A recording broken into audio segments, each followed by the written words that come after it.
Welcome to Let Me Fix This. Enjoy the video. You start by disconnecting the battery negative terminal and waiting a minute or two. This prevents accidental motor activation. Next, remove visible screws, pry clips gently, and lift the door panel. You want to avoid broken tabs. Once the panel is off, lower the window a hair so you can access the inner door cavity. Peel back the vapor barrier slowly and preserve the adhesive.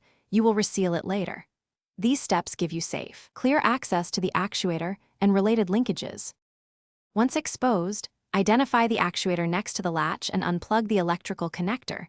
Note its orientation so you won't miswire it later. Unfasten the 2 to 4 mounting bolts while supporting the unit so it doesn't fall into the door. Remove the actuator and inspect the plastic gears, linkage pivots, and motor shaft. Listen for grinding when you manually spin the motor.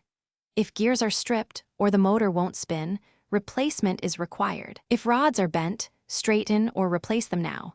Install the new actuator in the same orientation, hand start the bolts, and tighten to a snug fit. Over-tightening can crack plastic. Reconnect the electrical connector and reseat the vapor barrier using saved adhesive. Once the battery is reconnected, cycle the lock and unlock while watching the latch. You want smooth, full travel without hesitation. If it still fails, check the fuse and ground, measure 12V at the connector during command, and inspect linkage binding.